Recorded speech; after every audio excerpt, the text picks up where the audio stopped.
Jewish cops and prosecutors. And they were all talking about how excited they were to kick the asses of some students and protesters. Yes. I worked with an officer who said violence is the only language that some people understand.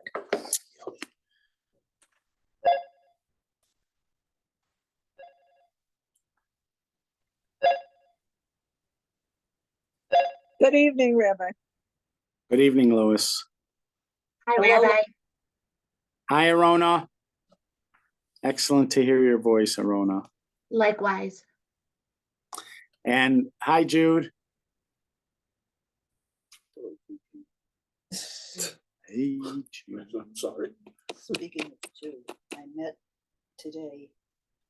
Wait, I probably don't have my, I hear you now. oh, okay. I said, how are you, Rabbi? Excellent. Excellent to hear your voice. Okay, thank you.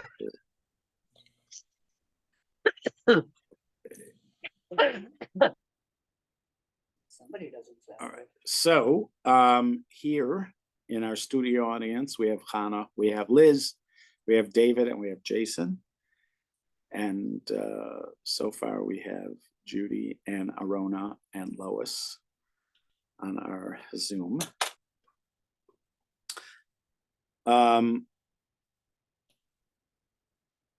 So on my way back from Israel, on our way back from Israel, Tippy and I spent an evening in Rome. The ticket had like a 30-hour layover, not 30-hour layover. Well, it got there at 5 p.m. and it didn't leave again until 9 something in the morning. So we ended up getting a hotel at the airport, and we decided to go to dinner at a kosher restaurant, which was about a half an hour away. And I asked the taxi driver if we're near anything of note, if he would just take us by. So we went by the Colosseum for a moment, got to take a picture of the Colosseum. And then we went out to have pizza at a kosher restaurant in Rome. Was it in the old ghetto? In the ghetto. Nice. And it was like a legit experience. I mean, I had already done some. First of all, I had to check for the kosher restaurants. Then I had to check for the kosher restaurants that are sort of reliably kosher. Like you have to. There's research you have to do. You can't just show up at a restaurant. So I'd done some research and I was looking at the reviews, and the reviews had already said that this feels like it's a place where you're sitting with Rome, Italians. You're not just at a touristy place. And it had a real kind of earthy, kind of really nice feel to it. I really, really enjoyed it.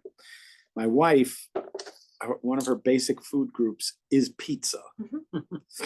And so we looked at this as an opportunity to go back to the roots of pizza. She was not impressed. I loved it. It was paper thin crust. It was paper thin crust. It just didn't have the elements that Americans. Sandy bottom. Interesting.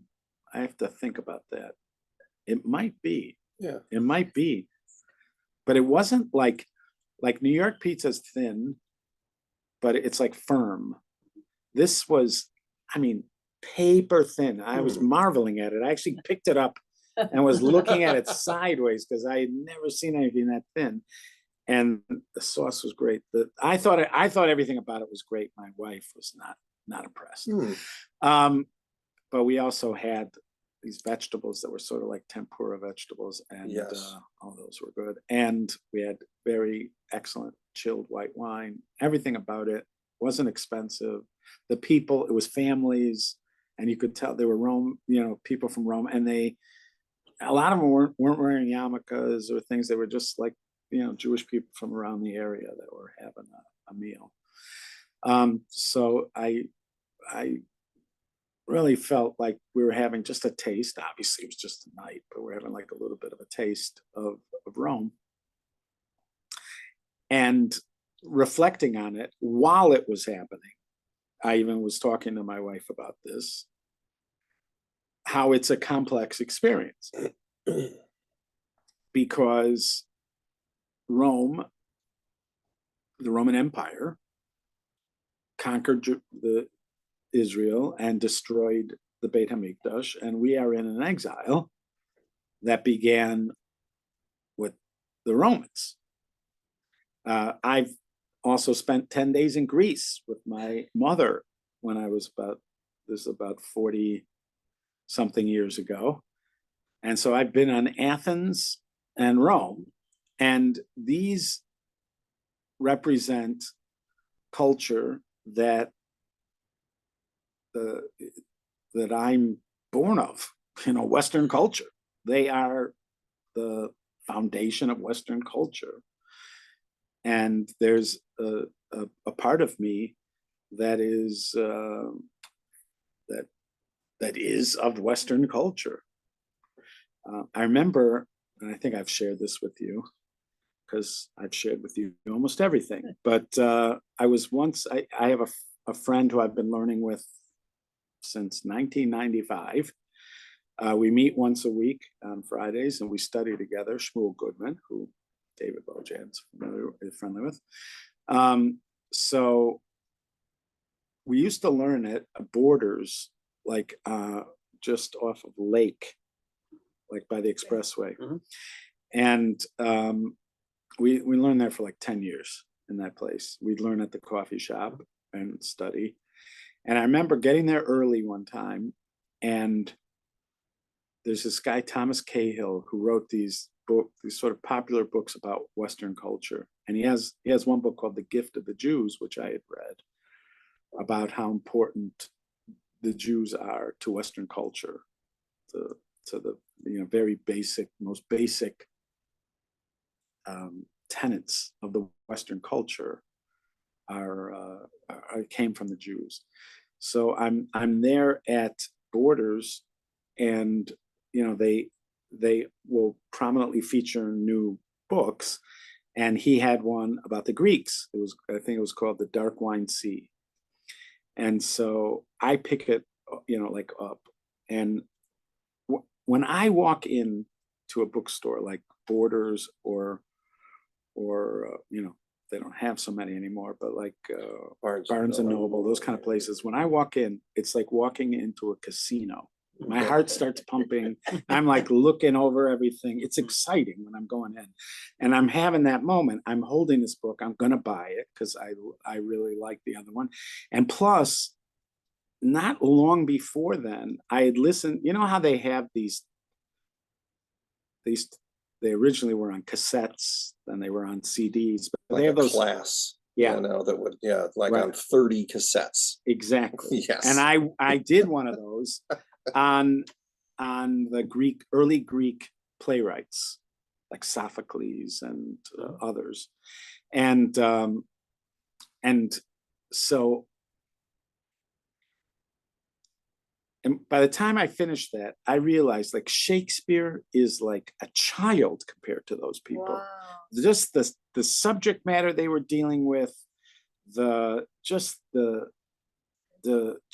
foundational importance of what they were writing, and so I just finished that, and then I see The Dark Wine Sea, and it's by Thomas Cahill. So I am holding this book, and I'm very excited. My heart's like, beating. And then I see Shmuel coming in, and I realize it's Hanukkah.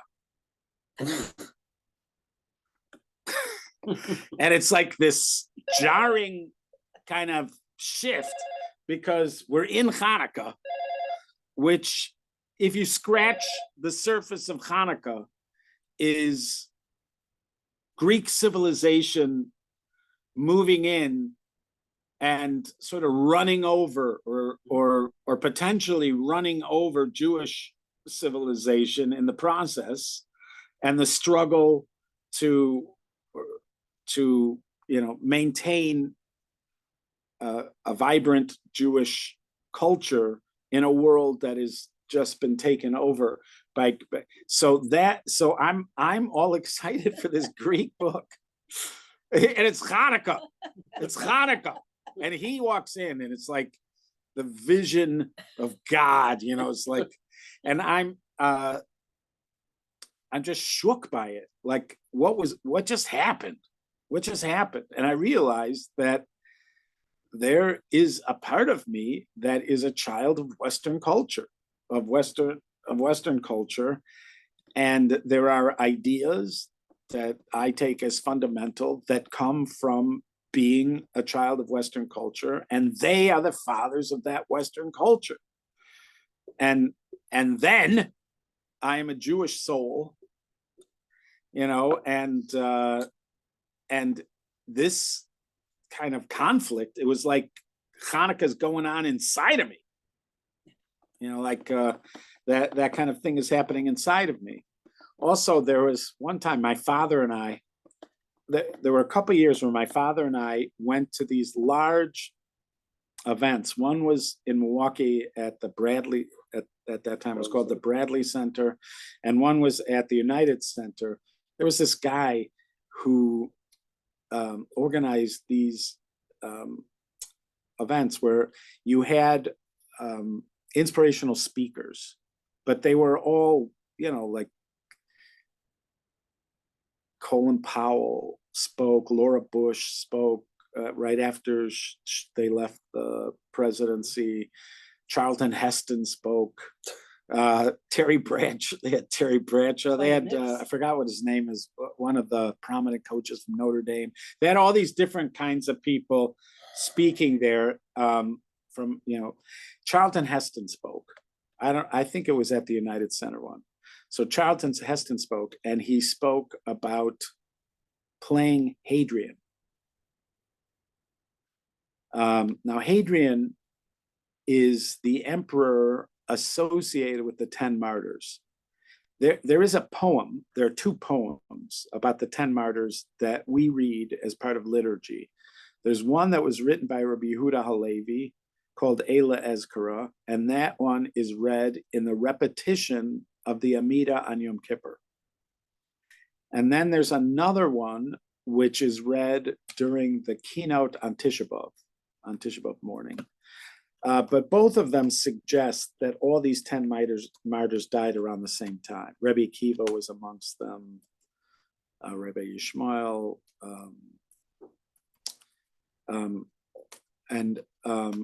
but historically, they weren't all killed at exactly the same time. But Hadrian is the emperor that is connected to the death of these people. Now, prominently, Rabbi Akiva was there.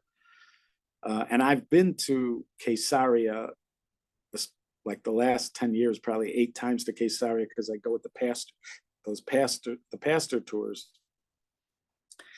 And they have this like amphitheater. There's another word for it, but it's like an amphitheater. And it was there, they dug it, but then they reconstructed it. They built up, and then they have this like black mark where up until where the stuff they found goes, and then they built it up. But they have this amphitheater where it's very likely Rabbi Akiva was killed in front of Roman spectators in that amphitheater under the order of Hadrian, the emperor.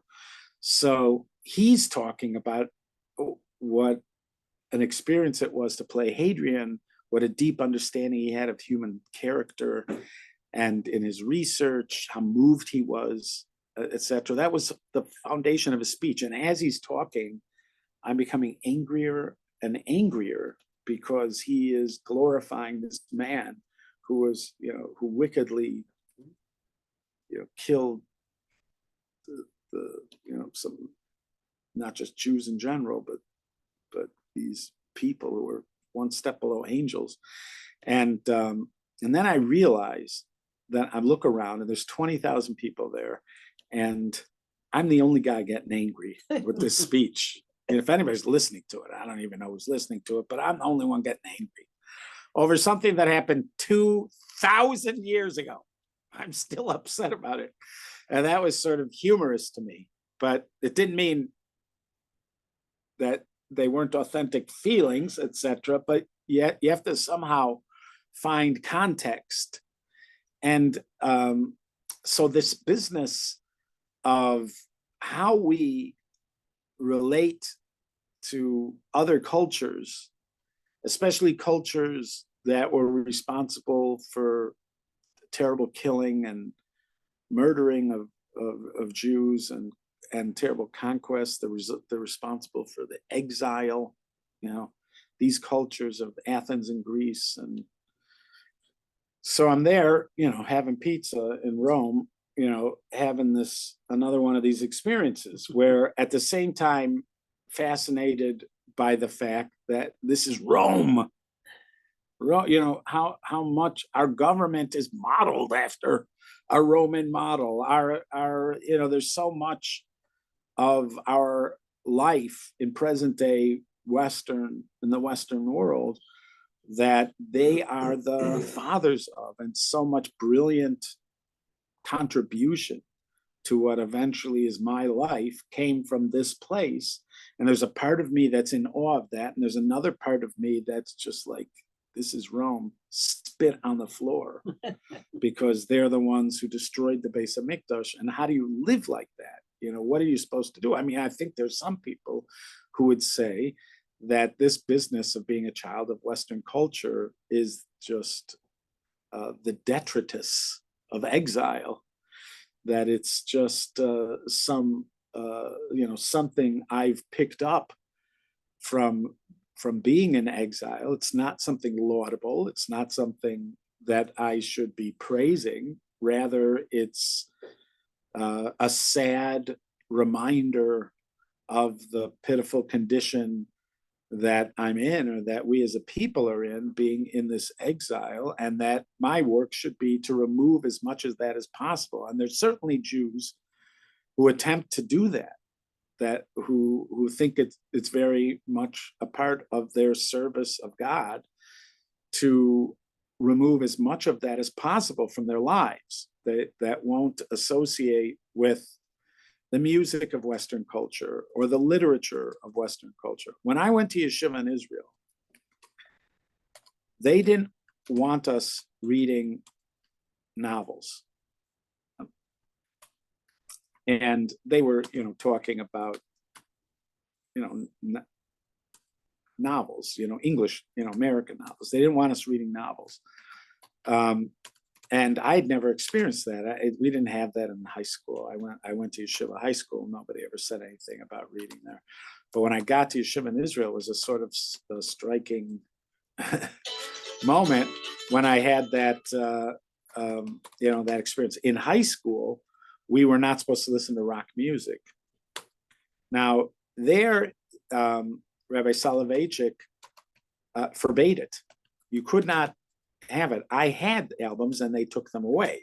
They made me take them back home when they found that out. By the time they found that out, I was already a junior in high school and had those albums there for several years. But he was against rock and roll, but his opposition to rock and roll wasn't so much that it reflected Western culture as it reflected a kind of ideology of, an ideology that was immoral. He was bothered by the immoral kind of ideology of rock and roll. So, but in Israel, they weren't bothered by the morality. They were bothered by the culture. They didn't want us to be connecting to and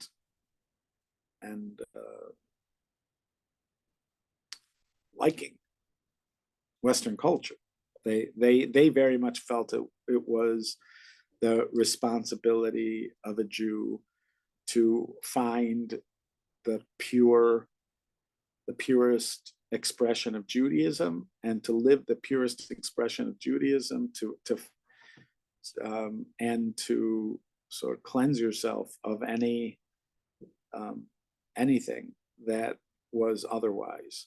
and Western culture was very much the otherwise. And there's certainly Jews who try to do it. It has been humorously pointed out by people like Professor Chaim Soloveitchik from Harvard, the son of Rabbi Yoshe Ber Soloveitchik, who pointed out that even in the frummest areas of the world, there are Chinese restaurants. So that wall of protection against the influence of outside cultures and societies has been breached. And pizza and sushi, and you cannot go to a restaurant in Borough Park that does not serve sushi, whatever else they serve. You can have pizza and sushi in those places. My granddaughters make sushi every Shabbos. By the way, did you know there's a Jewish thing that goes on with pizza, or it's a Jewish / it's because of kosher restaurants, but it's a thing because of kosher restaurants that you can get pizza and French fries. Now, I took it for granted that if you go to a pizza place, you can get fries, but apparently you cannot go to pizza places like Domino's or something like that. They do not sell French fries. This is a shocking realization to me.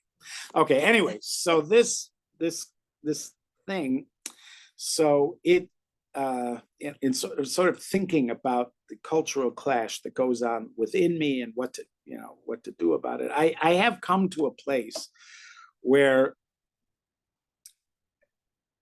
I recognize that there probably should be both. I'm not saying that I should necessarily think of my own self as Greek. I don't go that far, but or Roman, but where I recognize the valuable contributions of these societies, and that I can't just because of the fact that they did all this damage to me and my people, I cannot throw away the good that happened there. There is a Gemara. It's not an easy Gemara to understand. It's sort of a challenging Gemara, and there's lots of commentaries on this Gemara. But the Gemara is about three figures: Rav Shimon Bar Yochai, Rav Yehuda, and Rav Yossi. And they're talking about the Romans. And Rav Yehuda said, look, they built bathhouses, they built highways, they built all these things. And and word got out that Rabbi Yehuda had praised the Romans, and so they honored him. Rav Shimon Bar Yochai was completely negative about the Romans, and he had to go into hiding. They were trying to kill him. That's why Rav Shimon Bar Yochai ended up in a cave. And then I think Rabbi Yossi was just silent, and so I forgot what happened with Rabbi Yossi in that Gemara. But the real question is Rabbi Yehuda praising the Romans. It's not clear it was something he should have done. There's lots of discussion about it. Especially paired with Rav Shimon Bar Yochai, it doesn't look good, that he did it. And there were even some halachic questions about whether it was appropriate for him to do it to praise idolaters. It might be forbidden to praise idolaters. So I've seen commentaries who suggest that he wasn't really praising him. He was more like saying, "Thank God it's the Romans and not somebody else, because at least they've given us these other things." It's not a full-throated praise of them, possibly. But this thing of balancing, and I think we all have this experience with Germany. We're the generation before us, or two generations before us, couldn't touch anything German, didn't want to look at anything German. I remember even talking to Moshe Shapiro about having a Mercedes Benz. Nope. So, I wasn't going to have one, but somebody had one, and we were talking about whether it's appropriate for a Jew to drive a Mercedes Benz. I And still he, think not. so he said, I don't Also think, not it- a Porsche. right, he said it's not, Also not a Porsche. he just Chevrolet, said, it's yeah. not forbidden, but do you want that to be the praise people have from you? The praises, because you have a nice German car. It may not be forbidden, but it's, so that was like, that previous generation. But by our generation, I think there are a lot of people that have sort of come to terms with the fact that even though they are responsible for the most horrific destruction, there are things that come out of Germany that deserve praise. And to be able to say that is just shocking that we're at a point where some people could say, where I could say it. It's shocking because what they did was so terrible. There's nothing deeper than the terror of what they did, the terrible nature of what they did. And to be able at the same time to see positives that come out of that culture. And I'm not saying the actual Nazis, but the culture and it wasn't just Nazis. It was German culture that was a part of what happened to the Jewish people. And somehow we've come to that point. I think people had that with the Japanese after Pearl Harbor and have somehow come to terms with that you could have, you're not denying the depth of the wickedness, but at the same time, somehow you're appreciating the positive. Now, it may be too much to ask that the people of that generation should have it. That might be too hard, but it's going to happen in a couple generations. Is it wrong? Are we doing something wrong? Is it a sign that we have become shallow and that we have lost our sense of the horror that we're able to do it? I don't know. I don't know. I am certainly not in a position to say for sure. I just tell you what happens with me and my attempt to sort of navigate this kind of complex situation. Is the purpose of history to be emotional? Because that's what you're talking about, history, to some extent. And your history to you, it's emotional to you. Well, What's the purpose of history? To tell a story. Well, I mean, maybe there's a time when it's a story, but there's also a time when it's personal. Okay. I'm just saying, if I go to, by the way, this is another example of the funny thing about the wall. If you think of any group of Jews that have made a bigger effort to close out Western culture, I think Satmar Hasidim rise to a level of groups that have made the effort. So there was a moment, I don't remember, this was like in the early 90s. I was still in Israel, and the Satmar Rebbe came to visit Israel. And when he came to visit Israel, a lot of Satmar Hasidim from America came to Israel. I believe that there are more Satmar Hasidim than any Hasidim in the world. There are more Satmar Hasidim by a lot than there are Chabad Hasidim. There are more Satmar Hasidim. Doorbells in the Fascinating. front. Right. I mean, there's just a massive amount of Satmar Hasidim. And they're mainly like in Williamsburg and a few other locations in America. And then you have them in Israel and in other places around the world. So you have Satmar Hasidim. So there were a lot of Satmar Hasidim. I was at En Gedi and Masada during that time when I also stood in line waiting for the Satmar Rebbe to come. I was with, we were on Malachai Yisrael Street in that same area of Geula in Mea Shearim, and we waited hours. I was there with my brother, Yaakov. I think I brought my kids, and we were waiting for the Satmar Rebbe to go down. So we were at that. But I was also like at Masada and En Gedi, and there were Satmar Hasidim there as tourists. I kid you not. The Israelis were saying American tourists. They had the just the way about them with cameras and the way about them that Europeans or Israelis and other people would look at them and go, "Oh, American tourists." It was like somehow they got through. With all the efforts to close it out, they somehow still found a way to be American tourists. So yeah, so this business, this kind of complexity in dealing with it. So in this week's Torah portion, it begins Kadoshim Tiyu.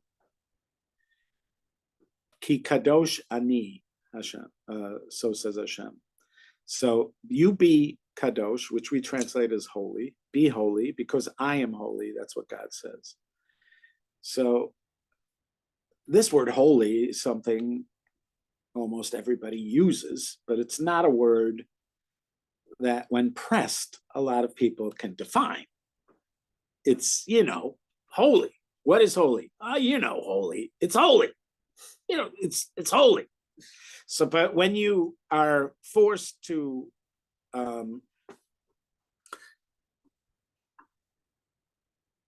do a kind of etymological dive into this word, you end up with something like uniquely set aside for a loftier purpose, or uniquely set aside for God, uniquely set aside for service of God, uniquely set aside for some kind of loftier purpose. That's how it's typically interpreted. That last one, uniquely set aside for a loftier purpose, is the definition of Rabbi Shimon Shkop. Rabbi Shimon Shkop was a important rabbinic figure, thinker, Rosh Hashiva, in the early 1900s. He eventually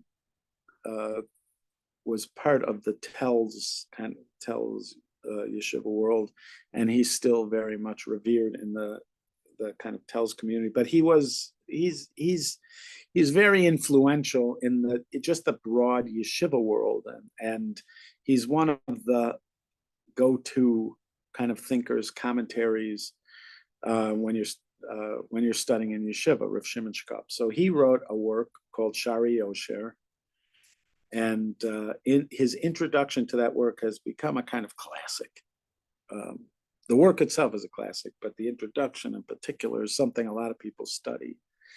And in his introduction, he talks about this mitzvah, Kadoshim Tiyu. What does it mean to be Kadoshim Tiyu? So he defines Kadosh to mean uniquely set aside for something lofty. The part of the problem is if you define that word, in terms of human practice, that works. But the next part of the phrase is, you should be holy because I am holy. God said he is holy. So how does that definition work for God? Uniquely set aside for a lofty purpose? I mean, what is that? I mean, how does that even have anything to do with God? So he suggests, he didn't ask it this way, he didn't set it up this way, but he suggests that the term that the meaning of the commandment is that you should devote yourself to others. To be kadosh means to devote yourself to others, and to strive to be completely devoted to others.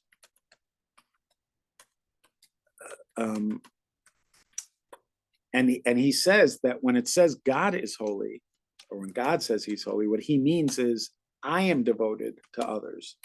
If you see me, whatever you see of me is my devotion to others. I am completely devoted to others. I want you to be completely devoted to others. Now, this does not mean that you negate the self or you ignore the self. He goes on to say,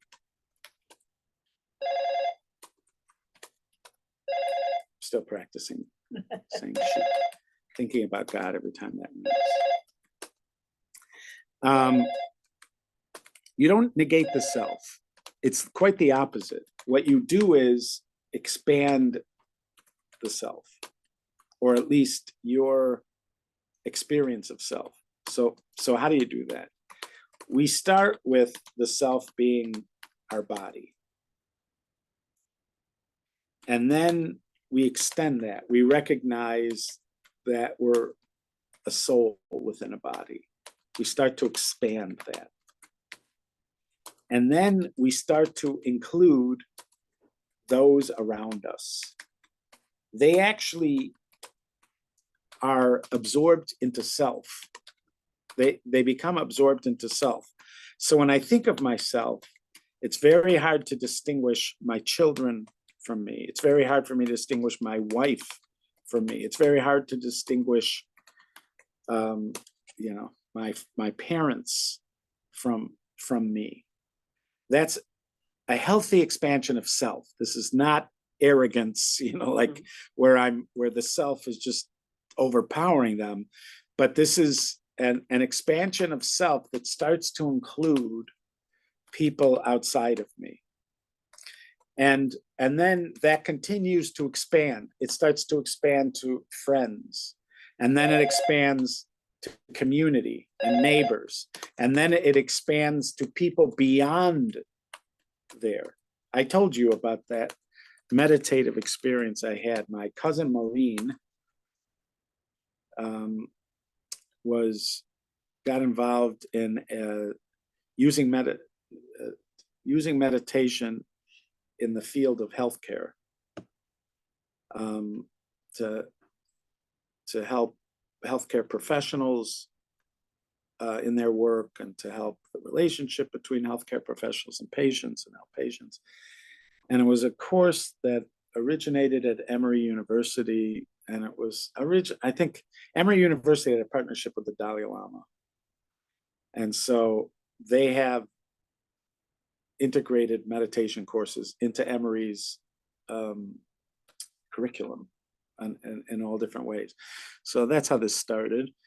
And so she was learning how to teach this, but she needed to have sort of guinea pigs. So in other words, she had to do a supervised teaching of this. It was on Zoom. It was during Corona, and it was on Zoom. And so she asked me if I would be, part of this, because she needed to have volunteers to be part of the group. And I said yes. And so you meditated at the beginning, and then you'd get certain insights, and then you'd meditate at the end to try to incorporate the insights. So the way the meditation worked in the beginning, and it was always the same meditation in the beginning, you would just, relax, you follow your breath. And then at one point you were encouraged to find what we Americans call your happy place. It would be some kind of context where you could go to in your meditation, where you just feel safe, you feel grounded, you feel happy. And then you spend some time there. The goal is that you go there enough times in your meditation that you'll be able to go there quickly as needed in regular, in your waking life, as well. But this is what you do. But so everything's going fine. Nothing surprising is happening. It just makes perfect sense why we're doing this. And then after you are in that place for a bit, and you're really like feeling grounded, you're feeling happy, you're feeling safe. The last instruction is, how can I share this feeling with others? And I do not know why, but I had like a moment. And I was trying to explain it afterwards to our group, that when I have these kind of personal experiences, spiritual experiences or these kind of deep meditative experiences, apparently I've always thought about them as personal. The idea that I should want to share that with others just did not enter my mind. If I'm having like a moment, it's like me and God. That's how I'm experiencing the moment. My next thought is not, how can I share this with others? This sense of it. And this was a part of the, one of the, we'll call it side missions of this, which is to start thinking that way, to expand your circle of influence. And this is, he's speaking in a very similar, I'm not saying that Rav Shimon Shkup was a Buddhist. I'm saying Rav Shimon Shkup is expecting, he's showing a kind of process within this mitzvah. The mitzvah is kadoshim to you, be holy. What is being holy asking you to do? Be holy is asking you to be devoted to others, to be devoted to others. But how do you get there? The way you get there is you expand your eye. This is what he says. You expand your eye. Initially, your eye is your body. Then your eye grows to incorporate your soul. Then your eye starts to incorporate your family. Then your eye incorporates your friends. Then your eye starts to incorporate the community. Then your eye starts to go beyond there and you expand it. There are practices you can do. Like you walk into a supermarket and you look around to the people that you typically do not think of as part of your circle of influence, whatever Robert De Niro called it in Circle of trust. Circle of Trust, he called it. You start to expand it, like the person at the checkout counter. They could be part of your sense of I too. And you start to include them, and you start to include your neighbors, and you include all sorts of other people. And the goal is to expand it. Initially, your goal is to expand it to the entire Jewish people. But then he goes on, you're eventually even beyond that, to extend it to all of creation. To extend it to all of creation.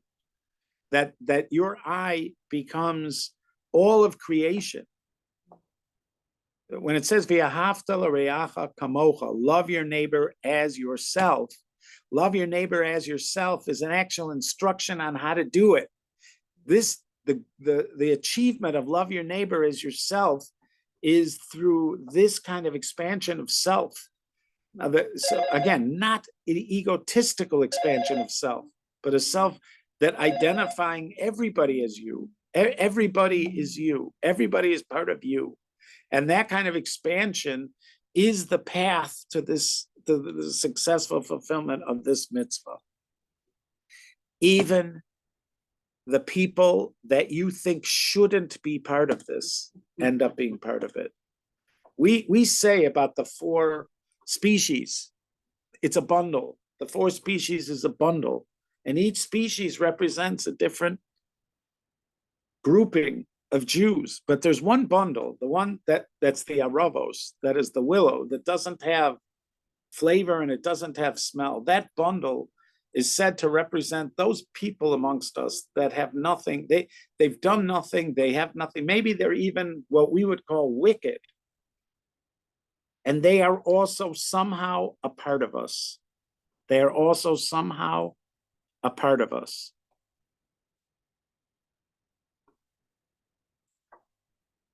Somehow,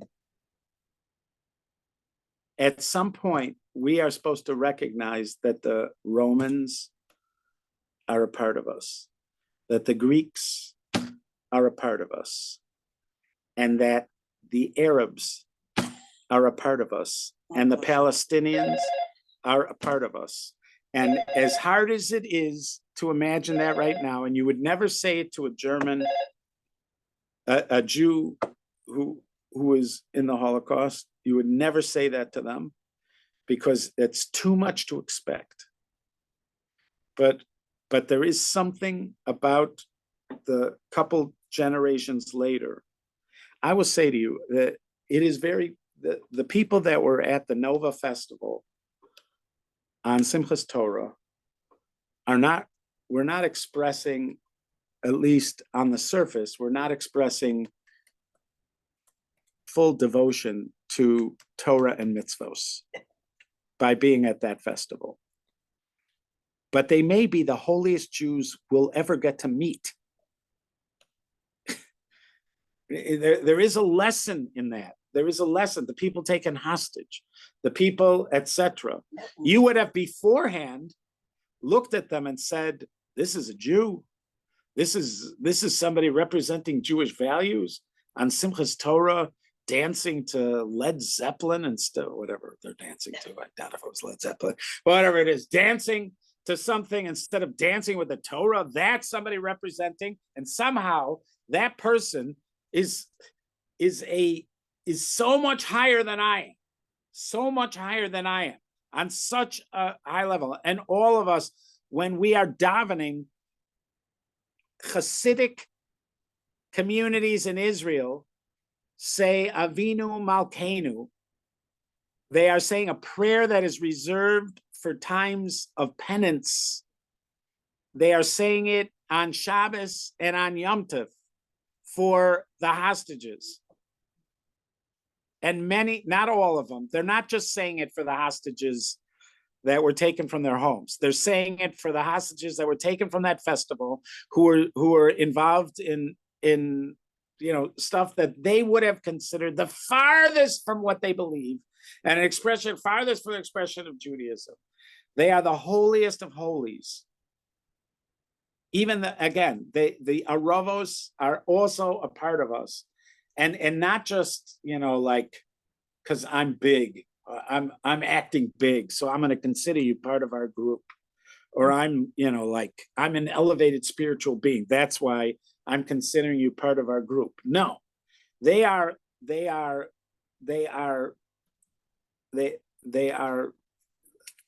living Kiddush Hashem, or they died sanctifying God's name. They're the highest of the high, and that's within the Jewish community. And I am suggesting that eventually it's going to be that way beyond the boundaries. We have to know that. We have to accept that. I don't know why we have to kill people. Well, we do. I'm not saying we don't. I don't know why we have to kill people. We do have to kill people. I don't know why. I don't know how to explain it. I'm not comfortable with it, but I understand it. I understand that we do have to do it. But that doesn't mean that they are not us too. There is no them. There is only us. We can get to that place. We are meant to get to that place. And it is part of Kedoshim to you that there is an inevitable trajectory. It starts at a certain place, it moves to another place, it moves to another place. And what is us becomes broader and broader and broader until there is no them, till it incorporates all of creation. And in creation, there's bad. Somehow the bad, we embrace the bad too. Somehow the bad is us too. I don't know how that is. I'm not there. But I know that that's where the trajectory goes.